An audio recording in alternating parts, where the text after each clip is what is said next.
Hello friends, welcome to my YouTube channel. Myself Neer Rajput. तो आज मैं आप लोगों के लिए बहुत ही इम्पोर्टेंट वीडियो लेकर आया हूँ। इस वीडियो में आज आप लोग को मैं बताऊंगा कि वाटर ट्रीटमेंट क्या है और वाटर ट्रीटमेंट करना क्यों ज़रूरी होता है, और यदि हम वाटर का ट्रीटमेंट नहीं करते हैं तो इससे क्या क्या इफेक्ट पड़ेगा। सारा कुछ इस वीडियो के माध्यम से आप लोग को बताऊँगा कि वाटर ट्रीटमेंट क्या है और इसको करना क्यों ज़रूरी होता है।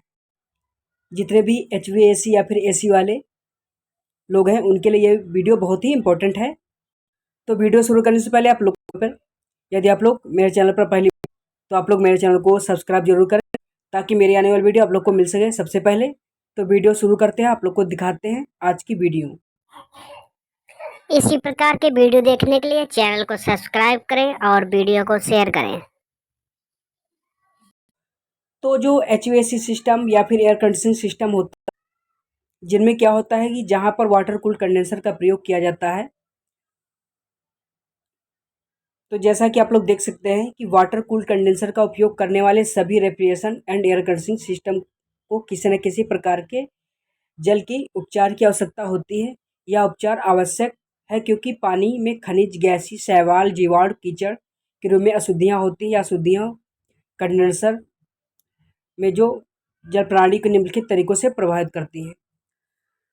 तो जो जो हमारा कंडेंसर होता है, वाटर कूल कंडेंसर होता है, उसको ठंडा करने के लिए हमको वाटर की ज़रूरत पड़ती है। तो उस वाटर में कई प्रकार की अशुद्धियाँ होती हैं और वो किस प्रकार से हमारे सिस्टम में इफेक्ट डालती हैं।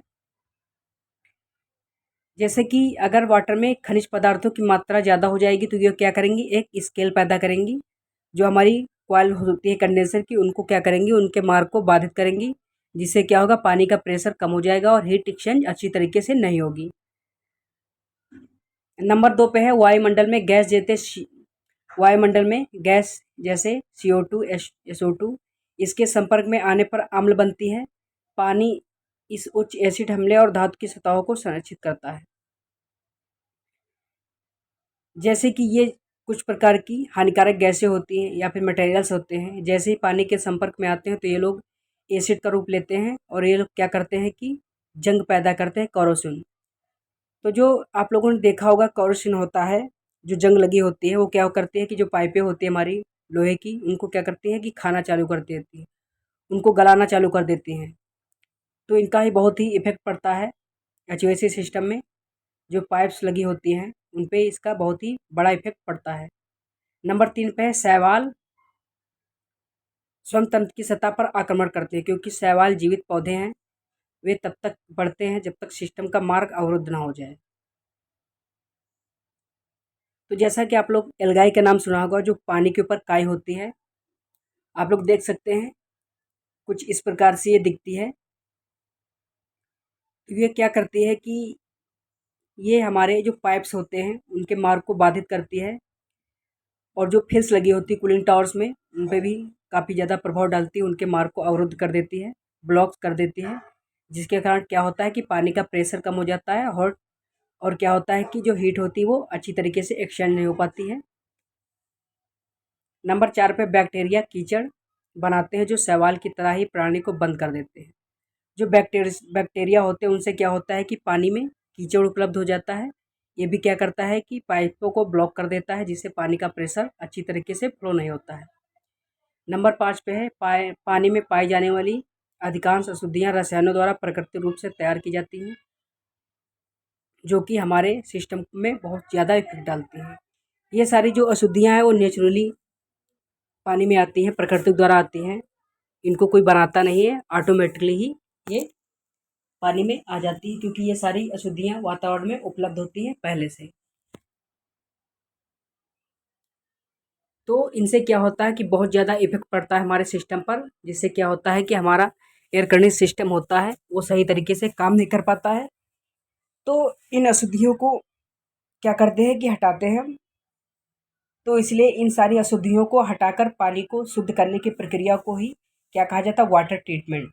मतलब पानी, उसको हम लोग उसकी अशुद्धियों को दूर कर देंगे, तो इसी प्रक्रिया को क्या कहते हैं, वाटर ट्रीटमेंट।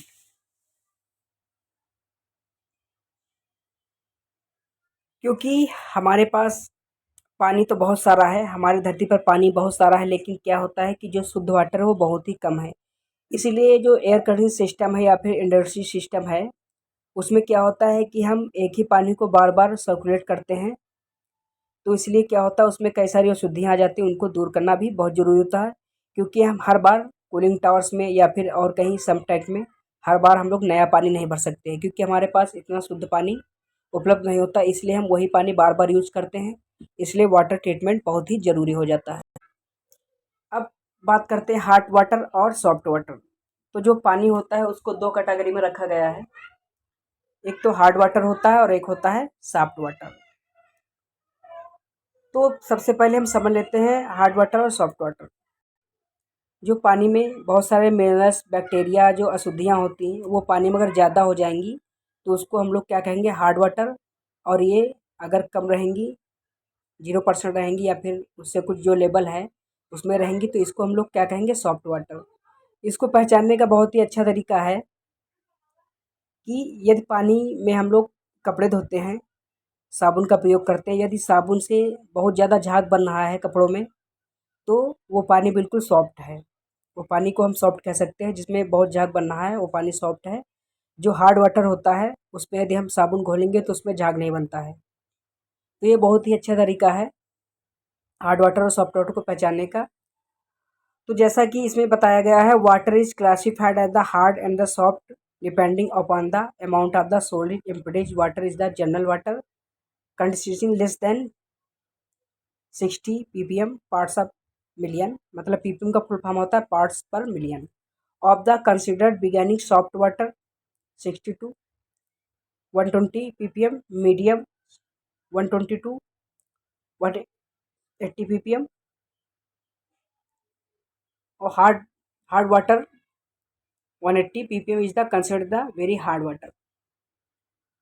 तो कुछ ये लेबल्स बताए गए हैं हार्ड वाटर और सॉफ्ट वाटर की। जैसा कि जो नॉर्मल वाटर रहता है, यदि उसका ppm 60 है तो एक अच्छा सॉफ्ट वाटर का उदाहरण है। तो इसका एक लेवल है 60 से अगर 120 ppm तक है तो ये सॉफ्ट वाटर की कैटेगरी में है। और अगर मीडियम में देखा जाए 120 से 80 ppm तक, के बाद 120 से यदि 180 ppm तक है तो इसे हम लोग क्या कहेंगे, वेरी हार्ड वाटर। तो जो गुड वाटर है, गुड सॉफ्टनेस है, वो है 60 से 120 ppm तक। अगर TDS है वाटर का तो वो एक नॉर्मल वाटर का कैटेगरी के लिए अच्छा है। 60 से 120 ppm तक का पानी हम लोग पी सकते हैं, ये सॉफ्ट वाटर की कैटेगरी में आता है। अब पानी में बहुत सारी अशुद्धियाँ होती हैं, उनको हम लोग किस प्रकार से रिमूव कर सकते हैं। तो अब बात करते हैं कंट्रोलिंग स्केल। जो स्केल्स होती है उसको आप लोग कैसे हटा सकते हैं। जो एक लेयर जम जाती है कॉइल्स के ऊपर या फिर कॉइल्स के अंदर जो एक लेयर जम जाती है, उसको हम लोग क्या करते हैं, डी स्केलिंग प्रोसेस से हटाते हैं। तो उसमें कुछ प्रकार के क्या होते हैं, केमिकल्स यूज किए जाते हैं। तो जैसा कि इसमें बताया गया, scale formation in the control compounds called scale inverter. In the inverter holds solids. The water is the inverter use the water bleed off is the provider of the system. तो पहला तरीका ये है कि यदि हमको स्केल्स या फिर एल्गाई या फिर किसी को दूर करना है तो उसके लिए हम लोग क्या करेंगे, ताज़ा पानी भरेंगे। जो पहले का गंदा पानी है उसको हम लोग क्या करेंगे, हटा देंगे ड्रेन द्वारा, या फिर नया पानी भरेंगे। तो नया पानी हमको बार बार भरना बहुत ही मुश्किल होता है। तो इसलिए क्या करते हैं, अगर यदि हमको स्केल्स को हटाना है तो उसके लिए हम लोग क्या करते हैं, डीस्केलिंग करते हैं। उसमें भी कई प्रकार के केमिकल्स यूज किए जाते हैं। जैसा कि इसमें बताया गया है, स्केल्स को रिमूव करने के लिए हम लोग कंपाउंड्स, इनोवेटर्स कंपाउंड्स केमिकल है, उसके द्वारा हम लोग क्या करते हैं कि स्केल्स को हटा सकते हैं। इनोवेटर कंपाउंड्स केमिकल है जिसको हम पानी में मिक्स करते हैं, जिससे क्या होता है कि स्केल्स जो होती है वो कंट्रोल हो जाती है। अब रिमूविंग स्केल्स, यदि स्केल्स को बिल्कुल रिमूव करना है, the removing accumulate scale from the system service of the water treatment specialist should be obtained determined types of the scale present water suitable chemicals compounds and their content necessary remove the scale of the can be requirement। जैसे कि मैंने आप लोग को बताया है कि यदि स्केल्स ट्यूब्स के अंदर, पाइप्स के अंदर यदि लेयर जम गई है तो उसको हम लोग क्या करते हैं कि केमिकल्स द्वारा, जो एक्सपर्ट है उनके सलाह द्वारा हम लोग केमिकल्स यूज कर सकते हैं, डिस्केलिंग कर सकते हैं, कॉइल्स की हो या फिर पाइप्स की हो या फिर फिल्स की हो। तो उसको हम लोग, कुछ केमिकल्स आते हैं उनके द्वारा हम लोग क्या करते हैं कि स्केल्स को हटा सकते हैं। अब कोरोसिन की बात करें, मतलब जो जंग लग जाती है, जो पाइपों को जंग खाने लगती है, पाइप से गल जाते हैं, उनको कैसे कंट्रोल कर सकते हैं। तो corrosion can be control in the water system by the addition chemically blended polyphosphate compound. The phosphate compound deposit film over the entire surface metal. This compound also protects the metal surface from the acid from the atmospheric gases. तो इसमें बताया गया है जो blend chemicals होता है, blend poly phosphate compounds और phosphate compound जो होता है उसका प्रयोग किया जाता है पानी में, जिसके द्वारा क्या होता है कि जो एसिटिक पानी होता है वो एसिटिक नहीं होने पाता है, जिससे हमारी क्या होती है कि पाइप्स में करोसिन नहीं होता है। Control algae. तो जैसा कि मैंने आप लोग को एल्गाई के बारे में बताया है कि जो एल्गाई होती है बहुत से कलर की होती है, ब्लैक भी होती है, हरी भी होती है, कई सारे कलर की होती है। तो उसको हटाने के लिए भी कई प्रकार के केमिकल्स आते हैं, जैसा कि algae and slime are the control by the uses toxic compounds commonly called algae acid, chlorine is the and the acid. तो जैसा कि बताया गया, जो टॉक्सिक्स कंपाउंड्स होते हैं जैसे कि एसिड होता है, क्लोरीन, इसका प्रयोग करते हैं एल्गाई को हटाने के लिए। तो इस प्रकार के केमिकल्स हैं जो पानी को शुद्ध करने में सहायता प्रदान करते हैं। जैसा कि आप लोग देख सकते हैं कि पानी की इन सारी अशुद्धियों को दूर करने के लिए जो केमिकल्स पानी में मिलाया जाता है उसी को हम लोग क्या कहते हैं, केमिकल डोजिंग। जैसे कि मान लीजिए कूलिंग टावर्स होते हैं, उनमें क्या करते हैं हम कि आपने सुना होगा कि केमिकल डोजिंग होती है। तो इन्हीं सारी अशुद्धियों को हटाने के लिए पानी में केमिकल डोजिंग की जाती है। तो इसमें कुछ प्रकार से केमिकल्स मैंने बताए हैं। Notable descaling agents include acetic acid, citric acid, glycolic acid, formic acid, lactic acid, phosphoric acid और सल्फेनिक एसिड और हाइड्रोक्लोरिक एसिड। ये जो नंबर 1 पे मैंने एसिड बताया है ग्रीन कलर के, ये जितने भी एसिड हैं ये सारी डीस्केलिंग में यूज किए जाते हैं। लेकिन इनको यूज करने के लिए बहुत ही सावधानी बरतनी पड़ती है, क्योंकि इनको हम डायरेक्ट कॉइल्स में नहीं यूज करते हैं। इनके साथ कुछ ना कुछ मात्रा में वाटर भी प्रयोग किया जाता है, वाटर मिक्स करके तब हम लोग डीस्केलिंग में प्रयोग किए जाते हैं। अब तो जो डीस्केलिंग का केमिकल्स आता है वो बिल्कुल बना बनाया आता है, उसमें कुछ भी नहीं मिलाना पड़ता है। उसको हम डायरेक्टली यूज कर सकते हैं डीस्केलिंग के लिए। डीस्केलिंग प्रो आता है केमिकल्स, उसको हम लोग डायरेक्ट यूज करते हैं, उस पर किसी भी प्रकार का पानी नहीं प्रयोग करते। नंबर 2 पे है क्लोराइड एंड द सल्फेट। तो जो क्लोराइड और सल्फेट होता है ये क्या होता है कि कोरोसिन को कम करता है। यदि इसको हम लोग पानी में मिला के यूज करते हैं तो ये कोरोसिन नहीं बनने देता है, मतलब जो पाइप्स होती है हमारी उसमें जंग नहीं लगती है। नंबर 3 पे है जो एल्गाई होती है, पानी में काई लग जाती है, उसको किस प्रकार से हटाएंगे। तो we recommend using calcium hypochlorite shock to the treat algae problem. However, given yellow and the black algae is required on the level shocking order completely killed removed from your water.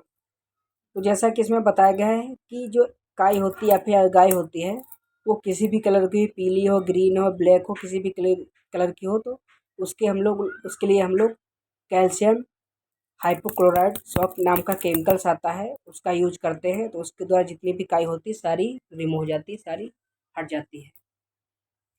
तो ये कुछ कुछ प्रकार के important chemical हैं पानी को treat करने के लिए। तो आप लोग इनको नोट डाउन भी कर सकते हैं, इंटरव्यू में भी काम आते हैं। जैसा कि आप लोग देख सकते हैं जो बड़ी बड़ी कंपनी होती हैं उसमें वाटर को शुद्ध करने के लिए एसटीपी प्लांट का प्रयोग किया जाता है, वाटर ट्रीटमेंट प्लांट। उसमें अलग से एक प्लांट लगाया जाता है जो सिर्फ वाटर को ही ट्रीट करता है और ट्रीट करने के बाद पानी को यूज किया जाता है। तो ये कुछ पैरामीटर्स हैं कूलिंग टावर्स के। कूलिंग टावर्स में जो वाटर है उसके क्या क्या पैरामीटर्स हम लोग को मेंटेन करना चाहिए। तो जैसा कि आप लोग देख सकते हैं, ये है मेकअप वाटर और ये है सर्कुलेटिंग वाटर। तो जो मेकअप वाटर होता है, जो हमारा टैंक लगा होता है टेरेस पे, उसमें जो हम पानी स्टोर करते हैं उसका लेवल क्या रहना चाहिए, और जो कूलिंग टावर में पानी सर्कुलेट हो रहा है उसका क्या लेवल रहना चाहिए। तो जैसा कि आप लोग इसमें देख सकते हैं कि जो पीएच वैल्यू रहना चाहिए मेकअप की जो मेकअप टैंक की जो रहनी चाहिए वो 6.5 से 7 रहनी चाहिए, और जो सर्कुलेटिंग वाटर है उसकी 7 से 8.5 रहनी चाहिए। और जो टोटल हार्डनेस होनी चाहिए वो 0 से 70 ppm होनी चाहिए मेकअप में, और सर्कुलेटिंग वाटर में होनी चाहिए 150 से 450 तक। और कैल्शियम हार्डनेस जो होनी चाहिए वो 0 से 40 मेकअप में, और सर्कुलेटिंग में 60 से 250। और मैग्नीशियम हार्डनेस होनी चाहिए वो 0 से 30 होनी चाहिए मेकअप में, और सर्कुलेटिंग में होनी चाहिए 20 से 80। टी एल्कलाइनिटी जो होनी चाहिए 0 से 20 होनी चाहिए, और सर्कुलेटिंग में 50 से 80 होनी चाहिए। एम एल्कलिनिटी होनी चाहिए 0 से 50, और सर्कुलेटिंग में 20 से 200। और जो टोटल एल्कलिनिटी होनी चाहिए वो 10 से 100 होनी चाहिए मेकअप पे, और कूलिंग टावर्स में जो सर्कुलेटिंग पानी है उसमें होनी चाहिए 50 से 200। और जो क्लोराइड की मात्रा होनी चाहिए वो मेकअप पे होनी चाहिए 0 से 50, और 50 से 250 होनी चाहिए सर्कुलेटिंग वाटर में।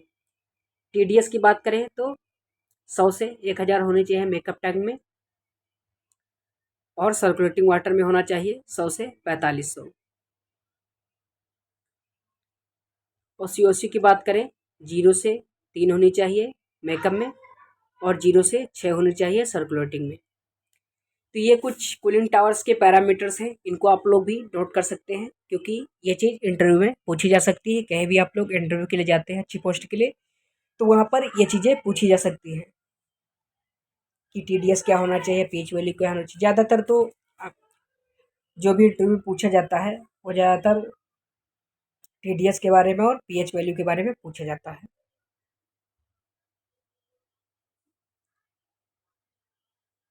तो ये वीडियो कैसा लगा आप लोगों को, करें तो हम मिलेंगे अगले वीडियो में। तब तक के लिए धन्यवाद।